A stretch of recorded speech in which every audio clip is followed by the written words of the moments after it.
السلام علیکم ورحمۃ اللہ وبرکاتہ۔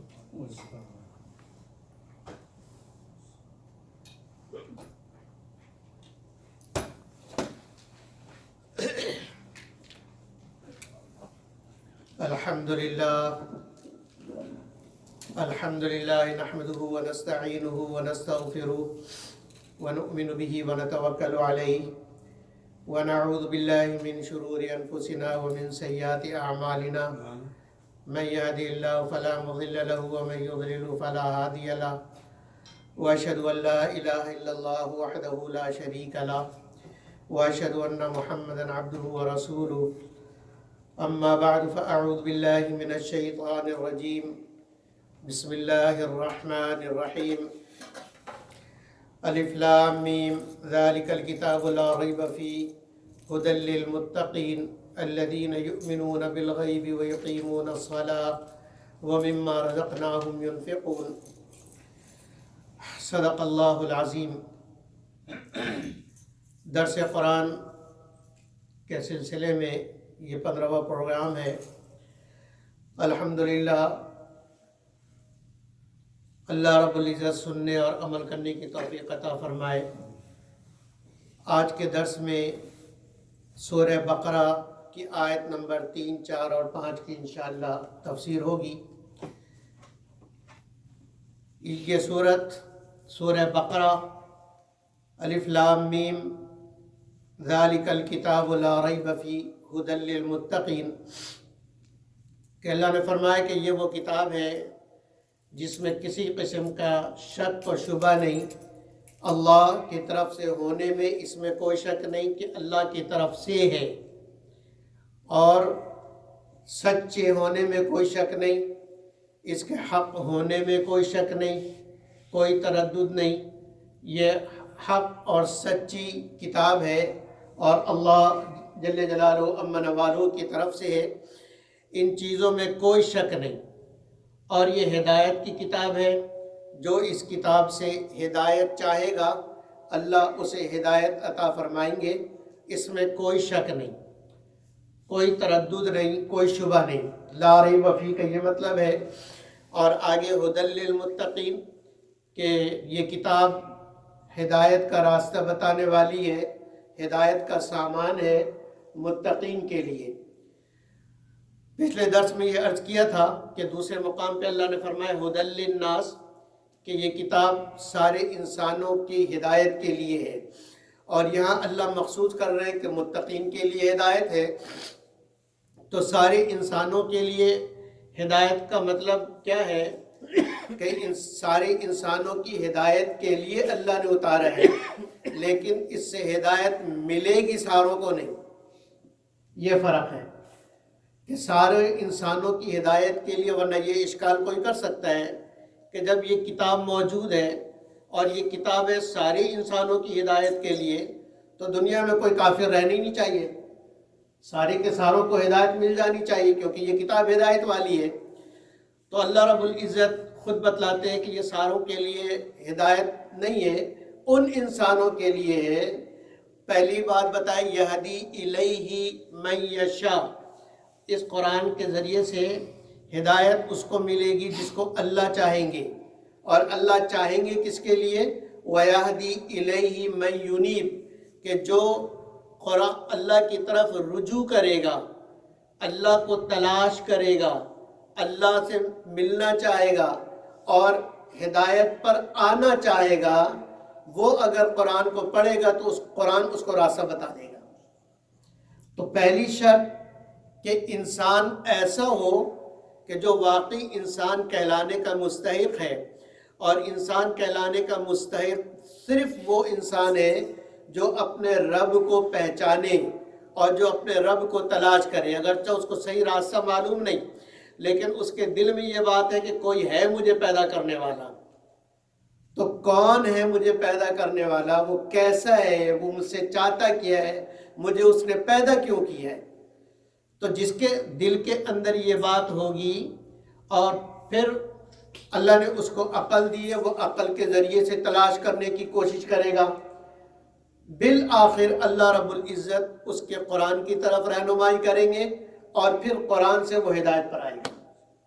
اور جس کے دل میں یہ ہی نہیں، وہ جسٹ اس کا مقصد کھانا پینا، موج مستی کرنا اور زندگی سے چلے جانا، بس اس نے ساری چیزوں کا محور اپنی خواہشات کو پورا کرنا رکھا ہے، اور اس کو اس سے کوئی غرض نہیں کہ مجھے پیدا کرنے والا کون ہے، مقصد کیا ہے۔ جبکہ وہ دیکھ رہا ہے کہ ہر ایک چیز کا کوئی مقصد ہے، تو میرا بھی کوئی مقصد ہوگا۔ جو اس چیز کو نہیں دیکھتا تو اللہ کی نظر میں وہ انسان ہی نہیں ہے۔ اور میں نے عرض کیا تھا، اللہ ان کے بارے میں فرماتے اولئک کالانعام، کہ یہ تو جانور ہے، جانور چوپائے ہیں، ان کو آنکھیں دیے لیکن دیکھتے نہیں، اور ان کے کان ہیں لیکن حق بات کو سنتے نہیں، ان کو دل دیا ہے لیکن حق بات کو سمجھتے نہیں۔ تو اللہ نے دل، دماغ، عقل، شعور سب کچھ دیا ہے، تو ان چیزوں کو استعمال کر کے اپنے آنے کا مقصد معلوم کرنا چاہیے۔ اور ظاہر ہے آنے کا اللہ غیب میں ہے، تو اب آنے کا مقصد کیسے معلوم ہوگا؟ اس کتاب سے معلوم ہوگا۔ تو جس کے اندر وہ خواہش پیدا ہو جائے گی، وَيَهْدِي إِلَيْهِ مَن يُنِيبُ، کہ جو اللہ کی طرف رجوع کرے گا اس کو یہ کتاب ہدایت دے گی۔ اور جب اس کتاب سے ہدایت لینے پر آئے گا اور اس کو اللہ کی کتاب سمجھ کے پڑھے گا اسلام کے دائرے میں آ کر، تو ایک درجے میں وہ متقی بن گیا۔ اس لیے کہ تقوی کی تعریف پچھلے ہفتے میں نے یہ کی تھی کہ ہر اس چیز کو چھوڑ دے جو اس کو دنیا اور آخرت میں نقصان پہنچانے والی ہے۔ تو سب سے زیادہ نقصان پہنچانے والی چیز اس انسان کا کفر پر ہونا ہے۔ اگر دنیا ساری اس کو مل جائے، لیکن موت آئے گی اور مرنے کے بعد جو اس کو تکلیف اور نقصان پہنچے گا وہ اس کے کفر کی وجہ سے پہنچے گا۔ تو کفر کو چھوڑ کے اسلام میں آ گیا تو اس نے تقوی کا ایک درجہ طے کر لیا۔ جب تقوی کا ایک درجہ طے کر لیا، اب اسی میں وہ چلتا رہے تو وہ دوسرے درجے، تیسرے درجے اور اعلیٰ درجے کا متقی بن جائے گا۔ پھر ہر بات میں قرآن اس کی رہنمائی کرے گا۔ یہ مطلب ہے ھدی للمتقین کا، کہ متقین کے لیے یہ قرآن ہدایت کا سامان ہے اور اس سے ہدایت ملے گی۔ جب دین آتا ہے، اسلام آتا ہے اور پیغمبر جب دعوت دیتے ہیں تو پھر انسانوں کا تین طبقہ پیدا ہوتا ہے۔ ایک تو متقین کا، جنہوں نے مان لیا، اور دوسرے وہ جو نہیں مانتے، ہٹ دھرمی کی وجہ سے، اس وجہ سے نہیں کہ پہچانتے نہیں، پہچانتے ہیں لیکن ہٹ دھرمی کی وجہ سے وہ مانتے نہیں، وہ کافروں کا طبقہ۔ اور تیسرا وہ طبقہ ہے جو زبان سے مانتا ہے لیکن دل سے نہیں مانتا، دنیاوی نفع حاصل کرنے کے لیے زبان سے تو اقرار کرتا ہے لیکن دل سے نہیں مانتا، یہ منافقین کا طبقہ ہے۔ ان تینوں طبقوں کو اللہ نے شروع میں بیان کیا۔ تو سب سے پہلے وہ طبقہ جو تقوی پر آ گیا، جو تقوی پر آ گیا اور اس نے ایمان قبول کر لیا، ان کی صفات اللہ بیان فرماتے ہیں۔ بڑی توجہ کی ضرورت ہے۔ تقوی کی، متقین کی پہلی صفت الذین یؤمنون بالغیب، پہلی صفت کہ مومن وہ ہوتے ہیں جو غیب پر ایمان رکھتے ہیں، وَيُقِيمُونَ الصَّلَاةَ، اور جو نمازوں کو قائم کرتے ہیں، وَمِمَّا رَزَقْنَاهُمْ يُنْفِقُونَ، اور جو کچھ ہم نے ان کو دیا ہے مال، اس میں سے وہ خرچ کرتے ہیں، وَالَّذِينَ يُؤْمِنُونَ بِمَا أُنزِلَ إِلَيْكَ، چوتھی صفت کہ وہ مومنین وہ ہیں، متقین وہ ہیں کہ جو ایمان رکھتے ہیں ان کتابوں پر جو آپ سے پہلے ہم نے نازل کی، اور الذین یؤمنون بما انزل الیک وما انزل من قبلک، جو آپ پہ نازل ہوئی اس پر بھی، جو آپ سے پہلے نازل ہوئی اس پر بھی ایمان رکھتے ہیں۔ اور پانچویں صفت متقین کی یہ ہے کہ وہ آخرت پر ایمان یقین رکھتے ہیں۔ یہ متقین کی تعریف۔ تو جو ان صفات پر آ جائے گا، جو متقی ان صفات پر آ جائے گا، تو اس کو فائدہ کیا ہوگا دنیا کے اعتبار سے اور فائدہ کیا ہوگا آخرت کے اعتبار سے۔ تو اگلی آیت میں اولئک علی ھدی من ربہم، کہ یہی لوگ اپنے رب کی طرف سے ہدایت پر ہیں۔ اس میں اللہ نے ان کا دنیاوی فائدہ بتایا کہ ہدایت متقین کا دنیاوی فائدہ یہ ہے کہ وہ ہدایت پر چلتے رہیں گے، موت تک ہدایت پر چلتے رہیں گے، اور آخرت کا فائدہ کیا ہوگا وَأُولَٰئِکَ هُمُ الْمُفْلِحُونَ، کہ وہ کیا پائیں گے فلاح پائیں گے، کامیاب ہو جائیں گے۔ یہ اس کا خلاصہ ہے، اب اس کو تھوڑا سا سمجھ لیجئے۔ الذین یؤمنون بالغیب، جو غیب پر ایمان رکھتے ہیں۔ اس میں اللہ رب العزت نے اعمال قلب کو بیان کیا، دل کا کیا عمل ہونا چاہیے اس کو بیان کیا۔ وَيُقِيمُونَ الصَّلَاةَ کے سے اللہ نے اعمال بدنی کو بیان کیا کہ ان کا بدنی اعمال کیسے ہونے چاہیے۔ وَمِمَّا رَزَقْنَاهُمْ يُنْفِقُونَ میں اللہ نے مالی ان کی ذمہ داری کو بیان کیا کہ ان کے مال کے اندر وہ کیسے ہیں۔ تو پہلی چیز کہ الذین یؤمنون بالغیب، کہ وہ غیب پر ایمان رکھتے ہیں۔ ایمان کسے کہتے ہیں؟ ایمان کا معنی ہے تصدیق،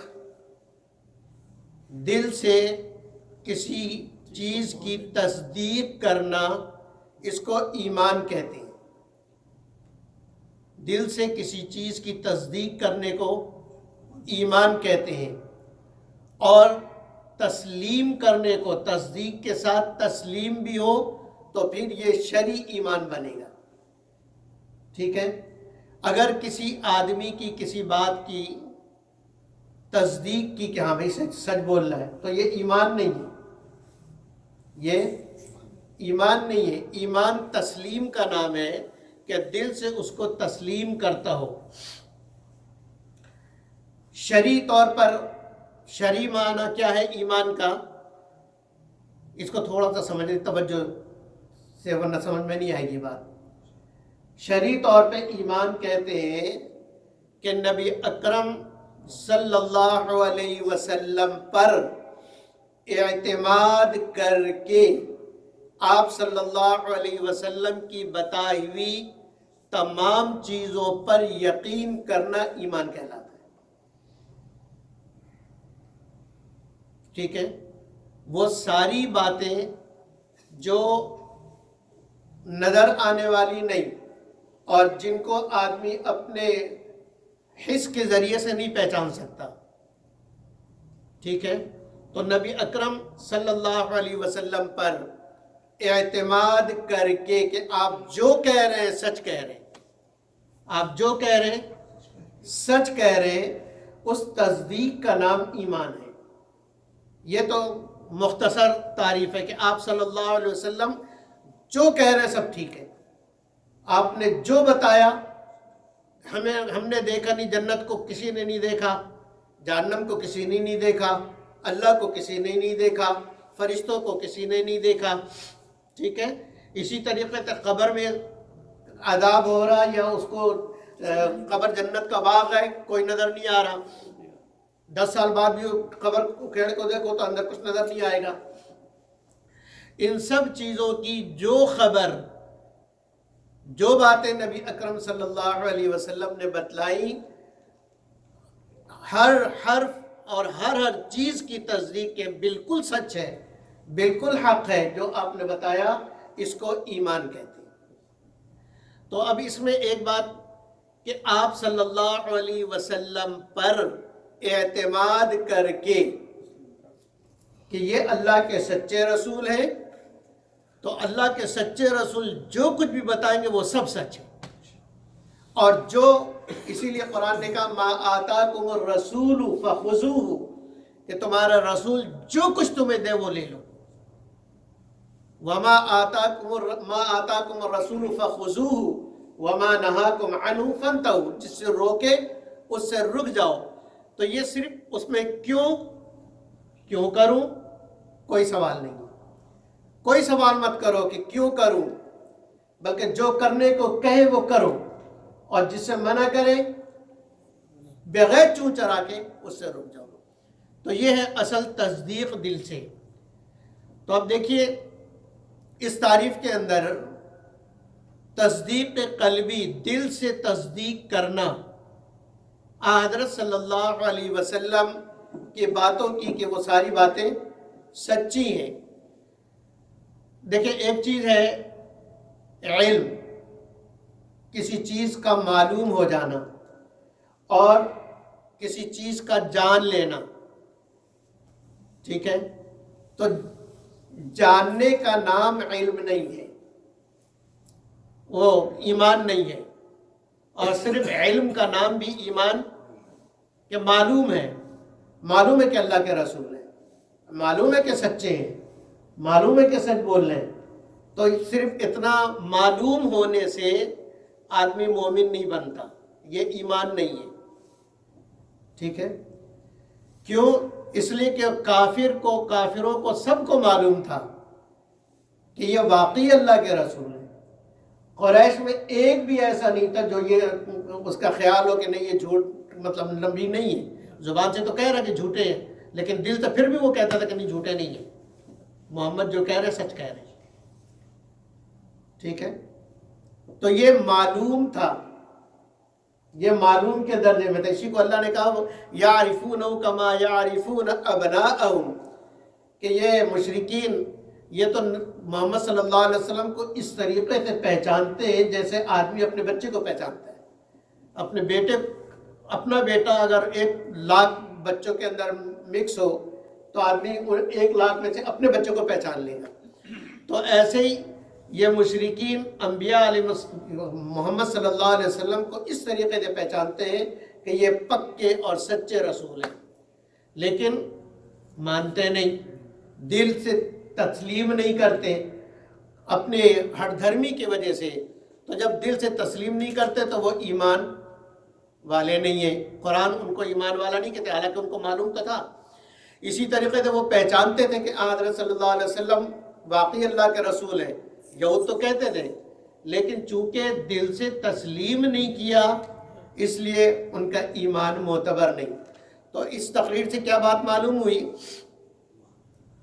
کہ تصدیق قلبی، دل سے تصدیق کرنا، دل سے سچا سمجھنا، اور دل سے حضرت صلی اللہ علیہ وسلم کی تمام باتوں کی تصدیق کرنا، یہ ایمان کے لیے ضروری ہے، ٹھیک ہے؟ دین کی تمام باتیں جو حضرت صلی اللہ علیہ وسلم سے ہم تک ثابت شدہ پہنچی، بہت گہری بات کر رہا ہوں، اللہ کرے سمجھ آ جائے، کہ جو باتیں حضرت صلی اللہ علیہ وسلم سے تصدیق شدہ ہم تک پہنچی متواترات کے ساتھ، احادیث کی صورت میں، ٹھیک ہے، احادیث صحیحہ کی صورت میں، احادیث متواترہ کی صورت میں، جو آپ صلی اللہ علیہ وسلم سے ہم تک پہنچی، ان سب چیزوں کی تصدیق کرنا ایمان کے لیے ضروری ہے۔ ان سب چیزوں کی کہ سب ٹھیک ہے، سب ٹھیک ہے، لیکن اگلی بات کہ کفر کے لیے سب کی تکذیب ضروری نہیں، یہ گہری بات ہے۔ کافر ہونے کے لیے کسی ایک بات کا انکار بھی کافی ہے، کسی ایک بات کا بھی انکار کیا آدمی کافر ہو گیا۔ وہ یہ نہیں کہہ سکتا کہ سارے قرآن کو تو میں مانتا ہوں لیکن قرآن کی اس آیت کو نہیں مانتا، نبی صلی اللہ علیہ وسلم کی ساری بات کو مانتا ہوں بس اس بات کو نہیں مانتا میں۔ تو کافر ہونے کے لیے، کفر کے لیے ان باتوں میں سے جو حضرت صلی اللہ علیہ وسلم سے ثابت ہے، ان میں سے کسی ایک بات کا بھی انکار کفر ہے اور آدمی اس سے کافر ہو جائے گا۔ تو کافر ہونے کے لیے کسی ایک بات کا انکار بھی کافی ہے، لیکن مسلمان اور ایمان والے ہونے کے لیے ہر بات کی تصدیق ضروری ہے۔ سمجھ آئی بات؟ ہر بات کی کیا ہے؟ تصدیق ضروری ہے کہ حضرت صلی اللہ، اس کو کہا یؤمنون بالغیب، صرف جاننے کا نام نہیں، اور صرف جو ہے وہ پہچاننے کا نام دین وہ ایمان نہیں ہے، بلکہ دل سے اس کو تسلیم کرنے کا نام ہے۔ دوسری بات اس میں یہ ہے جو میں نے عرض کی کہ حضرت صلی اللہ علیہ وسلم پر اعتماد کر کے ان کی خبروں کو تسلیم اور تصدیق کرنا، یہ ایمان ہے۔ تو اب اس سے دوسری بات خود بخود نکل گئی کہ ہر وہ بات جو مشاہدے سے ہو اور جو باتیں حس کے ذریعے سے آدمی معلوم کرے، اس کی تصدیق ایمان نہیں ہے۔ ایک نظر آ رہا کہ یہ سفید کپڑا ہے، تو اب آپ نے کہا ہاں یہ سفید کپڑا، تو یہ ایمان نہیں ہے، اس لیے کہ آپ کا اس کا تعلق دیکھنے سے ہے۔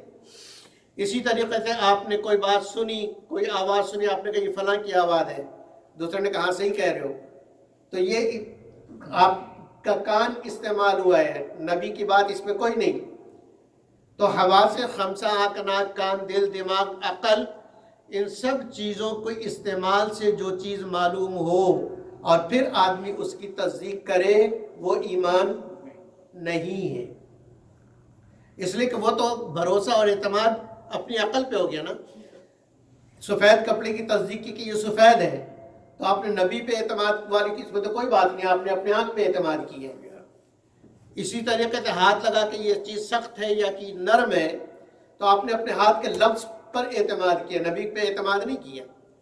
اسی طریقے سے کوئی بات جہاں تک عقل کی پہنچ ہے، وہاں تک جو باتیں آپ کو معلوم ہوئیں عقل کے ذریعے سے، تو وہ ساری باتیں ایمان اور تصدیق نہیں ہے، کیونکہ آپ نے اعتماد کس پر کیا؟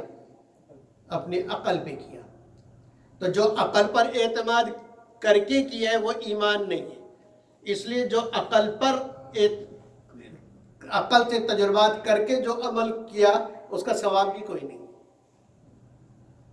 ایک جگہ جماعت گئی ہماری، پروفیسر صاحب ہمارے ساتھ بیٹھے کھانے پر، کراچی یونیورسٹی کے پروفیسر صاحب تھے۔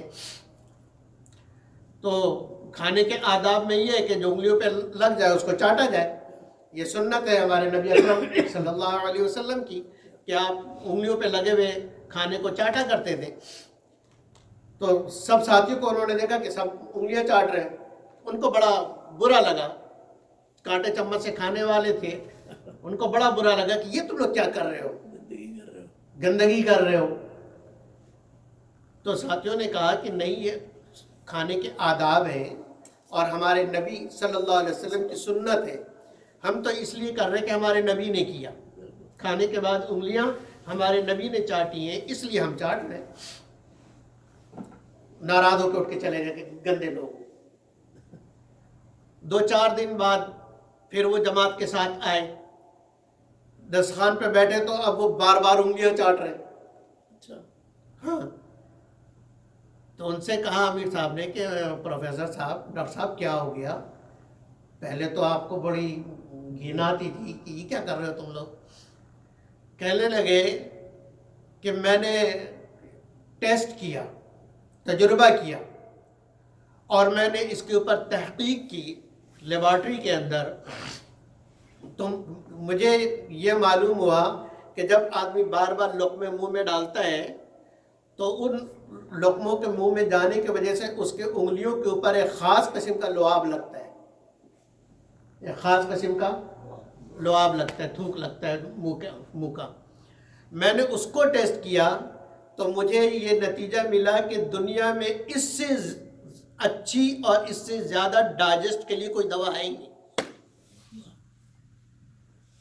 سمجھے؟ ہاضمے کے لیے اس سے اچھی اور عمدہ کوئی چیز ہے ہی نہیں کہ اگر اس پر عمل کیا جائے تو اس کو کسی کارمینہ کی ضرورت نہیں ہے، کسی ہضم کرنے والی گولی کی ضرورت نہیں ہے۔ کہنے لگے یہ اس لیے میں نے کہا کہ نہیں، یہ تو بہت زبردست سنت ہے۔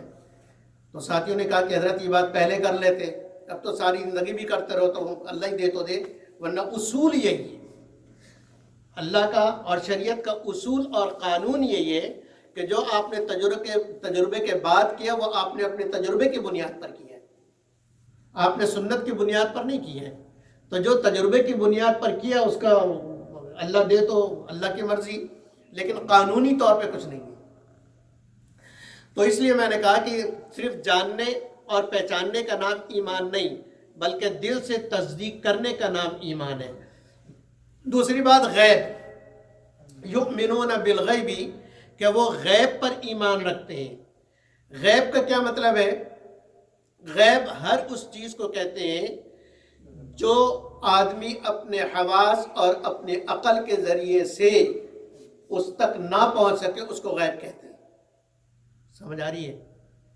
جس چیز کا ادراک یا معرفت یا اس کی معلومات اپنے سائنس کے ذریعے سے، اپنے عقل کے ذریعے سے، اپنے تجربات کے ذریعے سے اور آنکھ ناک کان دل دماغ کے استعمال کی وجہ کے ساتھ جہاں تک نہ پہنچ سکے اس کو غیب کہتے ہیں۔ اور ان چیزوں کے ذریعے سے جس کو حاصل کر لیا وہ پھر غیب نہیں ہے، وہ تو مشاہدہ ہے۔ وہ کیا ہے؟ مشاہدہ ہے۔ غیب کا مطلب کیا ہے کہ وہ چیز آپ کی پہنچ ہی دور ہے، سارے انسانوں کی عقل سے ماورا ہے، دور ہے، وہ غیب ہے۔ تو اب غیب پر ایمان رکھتے ہیں، کیوں رکھتے ہیں؟ نبی کی تصدیق کی وجہ سے، کہ نبی پر اعتماد ہے کہ نبی نے جو کہا سچ کہا ہے۔ تو یہ غیب ہے۔ غیب اور غائب دو چیزیں، غیب اور غائب۔ غائب اس کو کہتے ہیں کہ جس کو نہ آپ دیکھ رہے ہو نہ وہ آپ کو دیکھ رہا ہو، اس کو کیا کہتے ہیں؟ غائب کہتے ہیں۔ ہمارے جو ساتھی آج کے درس میں نہیں ہیں تو نہ ہم ان کو دیکھ رہے ہیں نہ وہ ہمیں دیکھ رہے ہیں، ٹھیک ہے، وہ غائب ہے۔ اور غیب اسے کہتے ہیں کہ آپ اس کو نہیں دیکھ رہے لیکن وہ آپ کو دیکھ رہا ہے، ٹھیک ہے۔ اسی لیے تو حدیث میں فرمایا نا کہ ان تعبد اللہ کأنک تراہ، کہ تم ایسی توجہ کے ساتھ نماز پڑھو کہ گویا کہ تم اللہ کو دیکھ رہے ہو، اور تمہاری یہ کیفیت نہ بنے فإنہ یراک، تو یہ تو بالکل یقینی ہے کہ وہ تمہیں دیکھ رہا ہے۔ تو کم سے کم اس خیال کے ساتھ اپنی نماز پڑھو کہ وہ مجھے دیکھ رہا ہے، میں اس کے سامنے کھڑا ہوں۔ تو غیب اسے کہتے ہیں کہ آپ اور ہم اسے نہیں دیکھ رہے لیکن وہ ہمیں دیکھ رہا ہے۔ فرشتوں کو ہم نہیں دیکھ رہے، کرامن کاتبین بیٹھے ہوئے کندھے پر لیکن ہمیں نظر، لیکن وہ ہمیں دیکھ رہے ہیں۔ چاہے 10 اندھیرے کر لو، ان کی نظریں اتنی تیز ہیں کہ بغیر چشمے کے وہ دیکھ رہے ہیں، ٹھیک ہے، ان کو چشمے کی ضرورت نہیں ہے، بغیر چشمے کے وہ دیکھ رہے ہیں، اور ان کے ہاتھ اتنے تیز ہیں کہ وہ لکھ بھی رہے ہیں اور ان کو اپنی لکھائی نظر بھی آ رہی ہے، لیکن ہمیں نظر نہیں آ رہی۔ تو غیب اسے کہتے ہیں کہ ہمیں نظر نہ آئے لیکن وہ ہمیں دیکھ رہا ہو۔ تو الذین یؤمنون بالغیب، کہ وہ لوگ جو ایمان رکھتے ہیں غیب پر۔ دوسری چیز اس میں یہ سمجھیے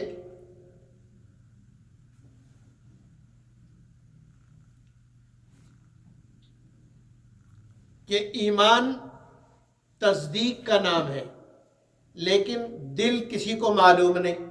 آپ کے دل میں کیا ہے مجھے معلوم نہیں، میرے دل میں کیا ہے آپ کو معلوم نہیں۔ اس لیے ایمان کے لیے 2 چیزیں ضروری ہیں، دل سے تصدیق ہو اور زبان سے اس کا اقرار ہو۔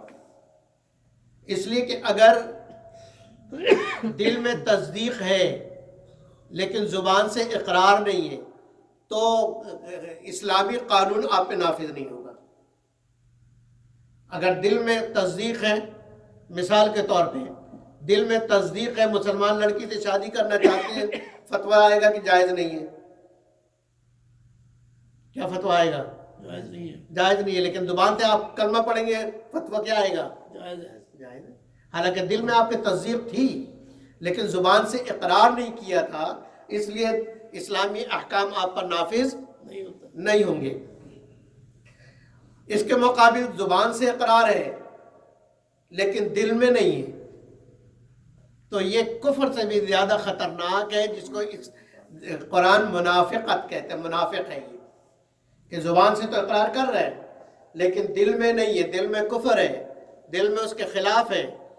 تو جب تک زبان اور دل ایک ہی بات پر متفق نہیں ہوں گے اس وقت تک ایمان نہیں بنے گا۔ ٹھیک ہے، تو اب ایمان کے لیے دو چیزیں ہو گئی، تصدیق بالقلب، اقرار باللسان، کہ دل سے تصدیق ہو اور زبان سے اس کا اقرار ہو۔ تیسری چیز علماء نے یہ بیان کی ہے کہ یہاں تیسری چیز بھی ہے، لیکن تیسری چیز ایمان کے کامل ہونے کے لیے، اگر ایک شخص صرف زبان سے اقرار کرتا ہے، دل سے تصدیق کرتا ہے، وہ ایمان والا ہے، وہ مومن ہے، چاہے پوری زندگی ایک نماز بھی نہیں پڑھی، پوری زندگی ایک نماز بھی نہیں پڑھی، پھر بھی وہ کیا ہے؟ مومن ہے۔ لیکن کامل مومن کون ہے؟ اس کے لیے تیسری چیز ہے عمل بالارکانی، کہ اپنے جسم سے اس پر عمل کر رہا ہو، اپنے جسم سے اس پر عمل کر رہا ہو۔ تو اب تین چیزیں ہو گئی، تصدیق بالقلب، اقرار باللسانی، وعمل بالارکانی، کہ اپنے جسم سے عمل کر رہا ہوں، آنکھ کا حکم آنکھ سے ادا کر رہا ہوں، کان کا احکامات کان سے ادا کر رہا ہوں، ہاتھ کے احکامات ہاتھ سے ادا کر رہا ہوں، پیٹ کے احکامات پیٹ سے ادا کر رہا ہوں۔ ٹھیک ہے، تو سارے احکامات اپنے اعضاء و جوارح سے، اپنے جسم سے ادا کر رہا ہو، تو وہ پکا مومن ہے۔ وہ کیا ہے؟ وہ پکا مومن ہے۔ اور ایسا انسان، ایسا مومن جو ساری زندگی عمل بھی کر رہا ہو، زبان سے بھی کہہ رہا ہو اور دل سے بھی تصدیق کر رہا ہو، یہ پکا مومن ہے اور انشاءاللہ یہ پکا جنتی ہے۔ ٹھیک ہے، اور جو عمل نہیں کر رہا ہے وہ بھی مومن۔ تو اب اس ایمان کا اس کو فائدہ کیا؟ اس ایمان کا اس کو کیا فائدہ؟ اس ایمان کا دنیاوی طور پر تو یہ فائدہ ہے کہ اسلامی قانون اس پر نافذ ہوں گے، ٹھیک ہے، اور آخرت کے اعتبار سے اس کا فائدہ یہ ہے کہ کبھی نہ کبھی وہ جہنم سے اللہ اسے نکالیں گے۔ تو اتنے سے ایمان پر بھی دنیا میں بھی فائدہ، آخرت میں بھی فائدہ۔ اسی کو فرمائے کہ وہ شخص بھی کامیاب ہے جو ذرہ ایمان لے کے چلا جائے۔ تو ذرہ ایمان کا مطلب یہ ہے کہ بس دل میں تصدیق اور زبان سے اقرار، کلمہ پڑھ لیا لیکن عمل کوئی نہیں، حالانکہ اس کو عمل کا موقع تھا لیکن عمل کیا نہیں۔ ایک شخص ایسے جس کو عمل کا موقع ہی نہیں ہے، عمل کا موقع ہی نہیں ملا، کلمہ پڑھا، موت آ گئی، تو اب چونکہ عمل کا موقع ہی نہیں ملا اس لیے وہ انشاءاللہ جنت فردوس، ڈائریکٹ جنت۔ ٹھیک ہے، یہ ایمان کے بارے میں الذین یؤمنون بالغیب ویقیمون الصلاۃ، دوسری صفت کہ وہ نمازوں کو قائم کرتے ہیں، نمازوں کو قائم کرتے ہیں۔ قائم کرنا اور پڑھنا الگ الگ چیز ہے، قائم کرنا اور پڑھنا الگ الگ چیز ہے۔ قرآن حکیم کے اندر عجیب بات ہے کہ ایمان والوں کے لیے اور نماز کا حکم جہاں بھی آیا ہے وہ اقامت صلاۃ کے ساتھ آیا ہے، جیسے یہاں یقیمون الصلاۃ، اسی طریقے سے اقاموا الصلاۃ وآتوا الزکاۃ، تو وہاں اقامت صلاۃ کے ساتھ آیا ہے، اور جہاں مذمت آئی ہے وہاں نماز پڑھنے کے ساتھ آیا ہے۔ فلا صدق ولا صلی، یہ کافر نہ آپ کی تصدیق کرتے نہ نمازیں پڑھتے ہیں، تو ایسے مذمت کی جگہوں میں صلی کا لفظ آتا ہے۔ لیکن جو ایمان والے ان کے ساتھ اقامت کا لفظ آتا ہے۔ تو اقامت صلاۃ کا کیا مطلب ہے؟ اقامت صلاۃ کا مطلب یہ ہے کہ نماز کو پورے آداب کے ساتھ، اس کے فرائض، مستحبات، سنتیں، نوافل سب کا اہتمام کے ساتھ پڑھتے ہیں، تو قائم وہی چیز ہوتی ہے جس میں ساری چیزیں ہوں۔ جس میں ساری چیزیں موجود نہ ہو تو وہ قائم نہیں رہتا، دیواریں نہ ہو تو عمارت قائم نہیں ہو سکتی۔ تو اسی لیے اقامت صلاۃ کا کہ نماز پڑھو اور پورے اہتمام کے ساتھ پڑھو، ہر چیز کا اہتمام ہو، جس میں نماز کا وقت بھی ہے کہ اسی لیے تو فرمایا کہ وہ لوگ جنتی ہے جو نماز اوقات کا خیال رکھتے ہیں کہ بھائی نماز کا وقت ہونے والا ہے، جلدی کرو۔ سمجھ آ رہی کہ نہیں؟ تو اقامت صلاۃ کا یہ مطلب ہے۔ تو الذین یؤمنون بالغیب کے اندر ان ساری چیزوں کو بیان کر دیا جس کا تعلق دل سے ہے، جس کا تعلق قلب کے اعمال سے ہے، اور وَيُقِيمُ الصَّلَاةَ کے اندر بیان کیا ان تمام اعمال کو جس کا تعلق جسم سے ہے۔ ٹھیک ہے، اسی لیے حدیث جبریل کے اندر جو ہے اسی بات کو بیان کیا گیا۔ آگے وَمِمَّا رَزَقْنَاهُمْ يُنْفِقُونَ کہ جو کچھ ہم نے ان کو دیا ہے اس میں سے وہ خرچ کرتے ہیں۔ تو یہاں ہر عمل کا بنیاد بیان کیا، یؤمنون بالغیب، غیب پر ایمان رکھتے ہیں، تو ایک چیز کو اس کے اندر وہ تمام چیزیں شامل ہیں جن پر ایمان رکھنا ضروری ہے، اور وہ 6 چیزیں۔ کتنی چیزیں ہیں؟ 6 چیزیں ہیں جن پر ایمان رکھنا ضروری ہے، اور اگر ان میں سے کسی ایک پر بھی ایمان نہیں تو پھر مومن نہیں۔ وہ 6 چیزیں کون سی ہیں؟ ایگزیکٹلی ایمان مفصل کے اندر جو ہم پڑھتے ہیں، آمنت باللہ، اللہ پر، وملائکتہ وکتبہ ورسلہ والیوم الآخر والقدر خیر وشر من اللہ تعالی والبعث بعد الموت، کہ ان چیزوں پر ایمان، ان میں سے کسی ایک چیز پر بھی ایمان نہیں تو آدمی مومن نہیں۔ تو یہاں ایمان اس آیت کے اندر یؤمنون بالغیب کہہ کے گویا کہ صرف ایمان مجمل کو بیان کیا، اور اسی صورت کے آخری آیت کے اندر، آخری سے پہلی آیت کے اندر ایمان مفصل کو بیان کیا کہ جس میں ان ساری چیزوں کا ذکر ہے۔ وَيُقِيمُونَ الصَّلَاةَ کے اندر صلاۃ اہم ترین عبادت ہے، تو صلاۃ سے مراد تمام عبادات ہے۔ سب سے اہم کو بیان کیا، مراد یہ نہیں کہ صرف نماز پڑھتا ہو، حج فرض غائب، روزہ غائب، نہیں۔ نماز چونکہ سب سے اہم عبادت ہے اور روز کی عبادت ہے، اس لیے اس کو بیان کیا۔ مراد ساری عبادت ہے کہ وہ ساری عبادتوں کو قائم کرتے ہیں، جتنی عبادتیں اللہ نے حکم دیا سب کو پورا کرتے ہیں۔ وَمِمَّا رَزَقْنَاهُمْ يُنْفِقُونَ تو بدنی عبادت کے ساتھ مالی عبادت بھی کرتے ہیں۔ وَمِمَّا رَزَقْنَاهُمْ جو ہم نے ان کو دیا ہے اس میں سے خرچ کرتے ہیں۔ اب یہ نہیں کہا کہ جو ہم نے دیا سارا خرچ کرتے ہیں، مما اس میں تو تھوڑا سا خرچ کرتے ہیں۔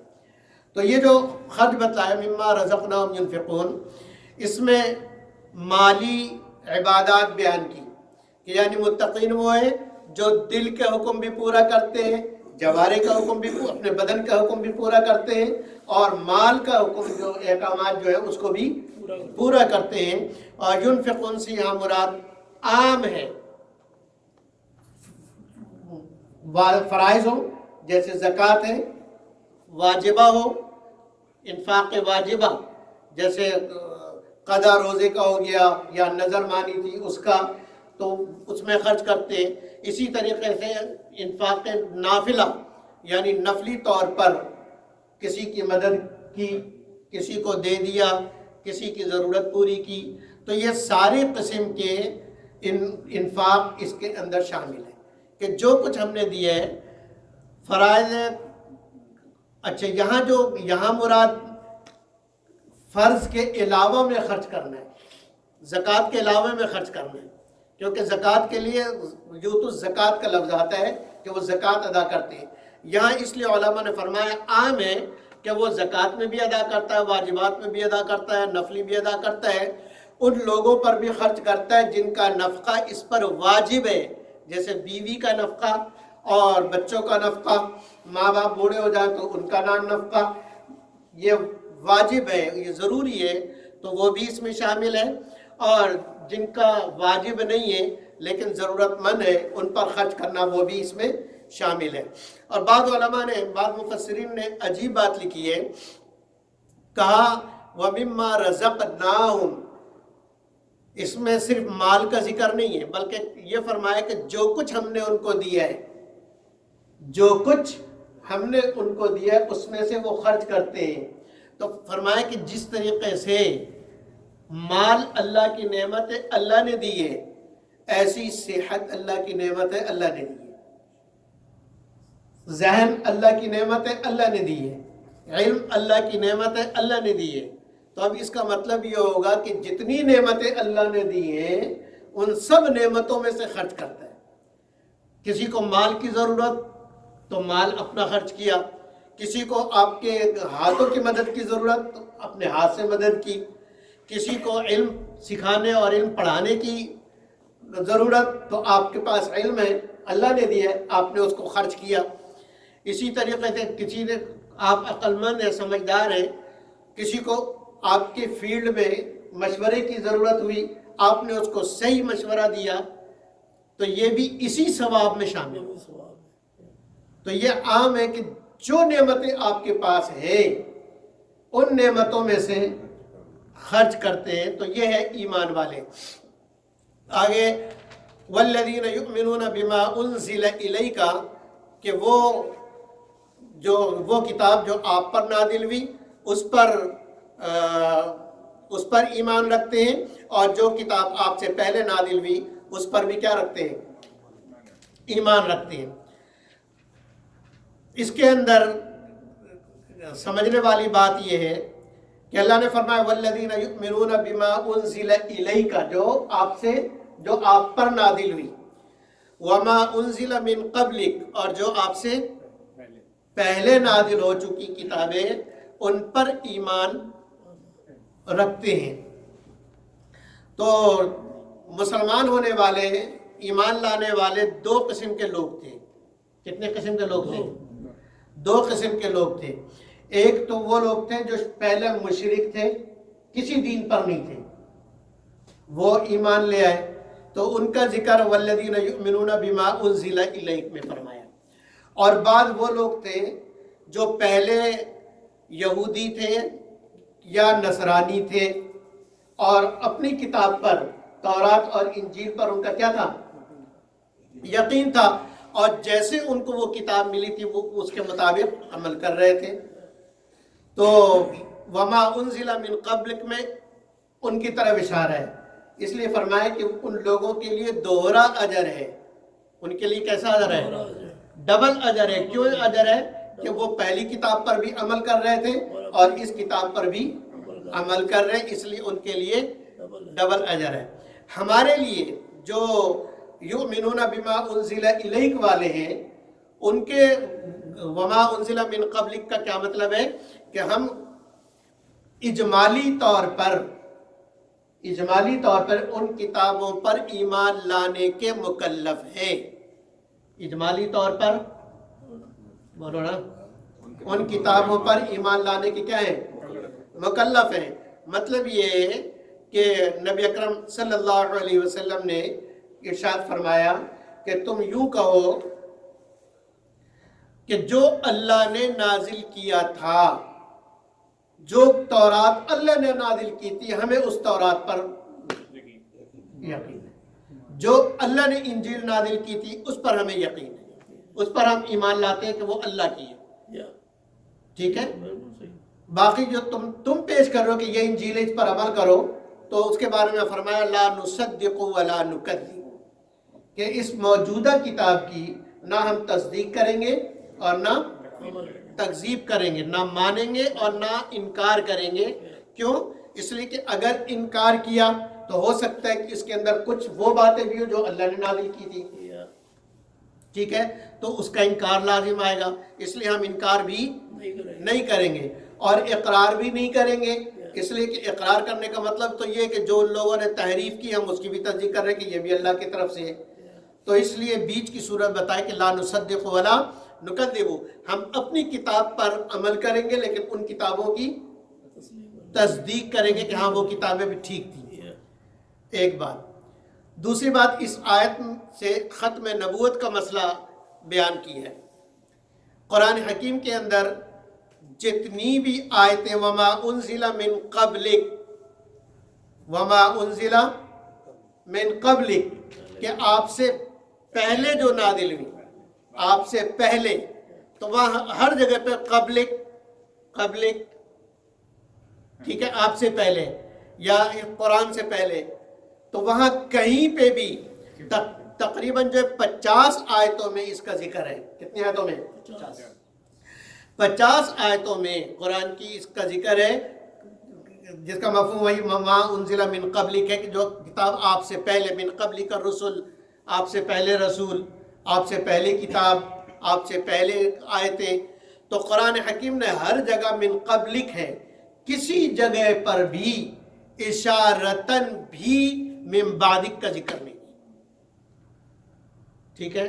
تو اب کیا ہوا کہ جو آپ سے پہلے رسول تھے وہ رسول تھے، وہ کتابیں تھیں اللہ کی طرف سے، لیکن آپ چونکہ آخری ہیں اور آپ کے بعد نہ کوئی کتاب نہ کوئی رسول، تو اس لیے آپ کے بعد کا کوئی ذکر ہی نہیں. تو قرآن حکیم کے اندر کہیں پہ بھی اس خبیث غلام احمد قادیانی کے بارے میں کوئی ذکر نہیں ہے، نہ اشارتاً نہ کنایتاً. اگر نبی صلی اللہ علیہ وسلم کے بعد کسی نبی کے آنا ہوتا تو کہیں اشارت ہوتا، کسی جگہ اشارت ہوتا نا.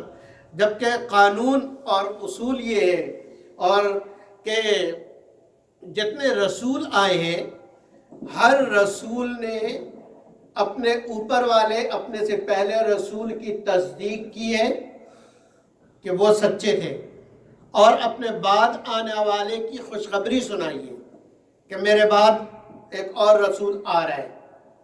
ہر رسول نے. ٹھیک ہے. سب سے آخر میں حضرت عیسیٰ علیہ السلام تشریف لائے اور انہوں نے اپنے اوپر والوں کی تصدیق کی اور اپنے بعد آنے والے محمد الرسول اللہ صلی اللہ علیہ وسلم کی خوشخبری سنائی کہ میرے بعد ایک رسول آ رہا ہے، من بعدی، میرے بعد، اور نام بھی بتایا ہے من بعد اسمہ احمد، کہ اس کا نام احمد ہوگا، لہذا اس کو ماننا. تو اگر نبی اکرم صلی اللہ علیہ وسلم کے بعد کسی رسول کو آنا ہوتا وہ بتا دیتے، تو آپ صلی اللہ علیہ وسلم کسی حدیث میں اس کا تذکرہ کرتے، اس کے بارے میں بتاتے، یا قرآن کی کوئی آیت اس طرف اشارہ کرتی. قرآن نے نہ آپ کے بعد کسی کتاب کا ذکر کیا ہے، نہ آپ کے بعد کسی رسول کا ذکر کیا ہے، کہ آپ کے بعد نہ کوئی رسول کا ذکر، نہ نبی کا ذکر، نہ جو ہے جیسے یہ خبیث بولتا ہے کہ ذلی اور بروئی، نہ کسی ذلی نبی کا ذکر، نہ کسی جو ہے وہ کہ یہ محمد صلی اللہ علیہ وسلم تو اصل تھے، یہ ان کی پرچھائی ہے، کوئی کسی ایسا کوئی تذکرہ نہیں. تو یہ جھوٹا ہے اور کذاب ہے، لعنتی ہے، جہنمی ہے، اور اس میں کوئی شک نہیں. جو اس کو کافر اور مرتد اور جہنمی نہ سمجھے وہ بھی کافر ہے، کیونکہ یہ بات بالکل ایمان کے اندر ہے کہ حضرت صلی اللہ علیہ وسلم کو جیسے ماننا ہے ایمان کا حصہ، ایسی آپ صلی اللہ علیہ وسلم کی ختم نبوت کو ماننا ایمان کا حصہ ہے. جو آپ صلی اللہ علیہ وسلم کی ختم نبوت میں شک کرے گا کہ شاید آئے تو وہ بھی کافر ہے، وہ اسلام سے خارج ہے، وہ بھی کافر ہے. کہ آپ صلی اللہ علیہ وسلم کو آخری نبی سمجھنا اور اس پر پکا یقین کرنا کہ آپ کے بعد اس میں بالکل شک نہیں کرنا کہ کوئی اور آئے گا، شاید آئے، نہیں، بالکل قطعاً نہیں آئے گا کہ آپ کے بعد کوئی نبی نہیں. تو یہ ایمان کا حصہ ہے. اب یہ وبالآخرۃ هم یوقنون آخری نشانی بتائی کہ یہ ایمان والے وہ ہیں جو آخرت پر یقین رکھتے ہیں. دیکھیے ایک بات غور کیجئے کہ الذین یؤمنون بالغیب کے اندر وہاں ایمان کا ذکر ہے، لیکن یہاں آخرت کے بارے میں کہا وبالآخرۃ ہم یوقنون، کے آخرت پر یقین رکھتے ہیں۔ کیوں ایسا فرق کیا؟ یہ فرق کیوں کیا؟ فرق اس لیے کیا کہ ایمان کا مقابل کفر ہے۔ ایمان کا مقابل کیا ہے؟ کفر۔ کفر ہے، کہ جہاں ایمان ہوگا وہاں کفر نہیں ہوگا، اور جہاں کفر ہوگا وہاں ایمان نہیں ہوگا۔ تو وہاں چونکہ کفر کا مقابل بیان کرنا تھا، اس لیے وہاں ایمان کو ذکر کیا کہ کافر نہ ہو، ایمان والے بنو، تاکہ اس کتاب سے تمہیں چھٹکارا ملے، ہدایت ملے۔ اور وبالآخرۃ ہم یوقنون کے اندر ایقان، یقین، یقین شک کا مقابل ہے۔ یقین کس کا مقابل ہے؟ شک کا۔ جہاں شک اور تردد ہوگا وہاں یقین نہیں ہوگا، اور جہاں یقین ہوگا وہاں شک اور تردد نہیں ہوگا۔ تو آخرت پر یقین رکھتے ہیں۔ یقین رکھنے کا مطلب یہ ہے کہ آخرت میں جو کچھ ہوگا ان کو نامہ اعمال ان کا پیش ہوگا، اور آخرت میں ان کے کیے کرائے کو سامنے کر دیا جائے گا۔ ان سب چیزوں پر یقین کرتے ہیں، اور یہ یقین، آخرت پر یقین ہی صرف کرپشن کو ختم کر سکتی ہے۔ حکومت کا ڈنڈا، حکومت کی طاقت اور حکومت کا قانون یہ جرم کو ختم نہیں کر سکتا۔ یہ مجرم کو ختم کرتا ہے، جرم کو ختم نہیں کرتا ہے۔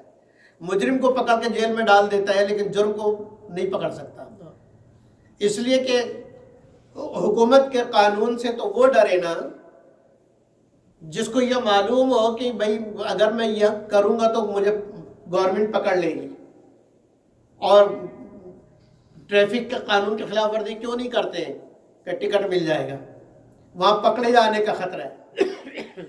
تو گورنمنٹ کے بنائے ہوئے قانون پر عمل تو اس وقت آدمی کرے گا جب اس کو پکڑے جانے کا خوف ہو، اور جہاں پکڑے جانے کا خوف نہ ہو وہاں قانون پر عمل کرے گا۔ گورنمنٹ مثلاً عرب ممالک میں شراب حرام، اس پہ کوڑے بھی پڑتے ہیں، سب کچھ سزائیں ہوتی ہیں، لیکن کیا شراب وہاں نہیں چلتی؟ گھر کے اندر کون پولیس شرطا کے دیکھ رہا ہے؟ آپ پینے والا پی رہے ہیں۔ اور دنیا کا ہر جرم جو سامنے کرنے سے جس کی سزا کا احتمال ہے، آدمی سامنے نہیں کرے گا لیکن تنہائی میں کرے گا۔ لیکن جس کو یہ یقین ہو کہ کرامن کاتبین بیٹھے ہوئے، میں 7 اندھیروں کے اندر بھی کروں گا تو بھی مجھے اس کی سزا ملے گی، تو صرف یہ یقینی بریک ہے جو اس کو تنہائی کے اندر گناہ سے روکے گا۔ ٹھیک ہے؟ تو آخرت کا یعنی حساب کتاب کا یقین ہی وہ چیز ہے جو معاشرے کو جرائم سے پاک کر سکتی ہے۔ یہی وجہ ہے کہ صحابہ رضوان اللہ علیہم اجمعین ایمان لانے سے پہلے ان کی کیا کیفیت تھی، کیا حالات تھے، لیکن آخرت کا یقین جو آیا تو پھر تنہائی کے اندر بھی ان سے کوئی گناہ نہیں ہوتا تھا۔ چنانچہ صحابہ جو کافروں کے قید میں تھے، ان کے حالات آپ پڑھیں گے، تفصیل کا وقت نہیں ہے، کہ ان کے حالات میں لکھا ہے کہ جوان فوجی گرفتار ہوا، کافروں نے ان کو بہکانے کے لیے تنہا کمرے کے اندر انتہائی حسین و جمیل لڑکی کو بغیر کپڑے کے ان کے ساتھ بند رکھا، 1 ہفتے تک بند رکھا، اور جب لڑکی باہر آئی تو اس نے کہا نہ یہ میرے طرف دیکھتا ہے نہ میری سنتا ہے۔ تو اب اس تنہائی کے اندر اس نوجوان کو گناہ سے بچانے والا کون تھا؟ صرف آخرت کا یقین، آخرت کا۔ تو جتنا آخرت کا یقین آدمی کے دل میں پکا ہوگا اتنا آدمی تنہائی کے گناہ سے بچے گا، اور جب آخرت کا یقین نہیں ہوگا تو سامنے گناہ سے بچے گا، سامنے تو صوفی بنے گا لیکن تنہائی میں گناہ کرے گا، چھپ کے کرے گا۔ تو یہی تو منافقت ہے، یہی تو نفاق ہے کہ سامنے نہیں کر رہا، چھپ کے کر رہا ہے، تو منافقت یہی ہے نا۔ تو اس لیے فرمایا، اس لیے یہاں یقین کو بیان کیا کہ وہ آخرت پر یقین رکھتے ہیں اور پھر کوئی گناہ نہیں کرتے۔ اب جن متقین کے اندر یہ صفات جو بیان ہوئی ان کے اندر ہوں گی، دنیا میں ان کو کیا فائدہ ہوگا، اس کو بیان فرمایا اولئک علی ھدی من ربہم، کہ یہ اپنے رب کی طرف سے ہدایت پر ہے۔ یہاں لفظ علی لائے. اعلیٰ کا معنی سواری کے اوپر سوار ہو جانا. اعلیٰ کا کیا مطلب ہے؟ علی السیارہ، رکبت علی السیارہ، میں گاڑی کے اوپر سوار ہو گیا. ٹھیک ہے، تو یہ اعلیٰ ہدیٰ میں ہدایت پر سوار ہے. کیا مطلب ہے؟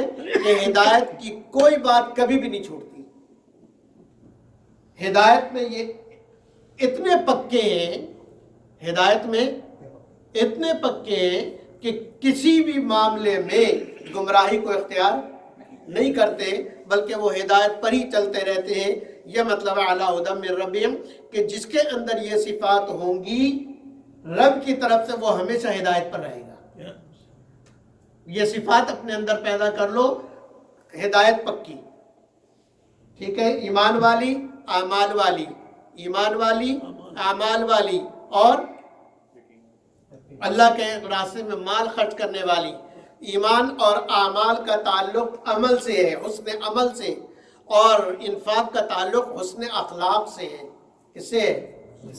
حسن اخلاق سے. تو اعمال بھی اچھے، اخلاق بھی اچھے. اعمال کا تعلق آپ کا اور آپ کے رب کا ہے، لیکن اخلاق کا تعلق آپ کا اور بندوں کا ہے. تو اعمال بھی ٹھیک، اخلاق بھی ٹھیک، تو پھر وہ اولئک علی ھدی من ربہم، موت تک وہ ہدایت پر قائم رہے گا. اور جو موت تک ہدایت پہ قائم رہے گا، اخروی فائدہ کیا ہوگا؟ وَأُولَٰئِکَ هُمُ الْمُفْلِحُونَ.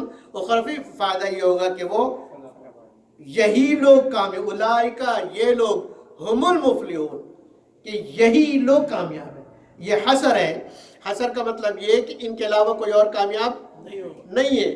جن کے اندر یہ چیزیں نہیں ہوں گی وہ کامیاب نہیں ہے.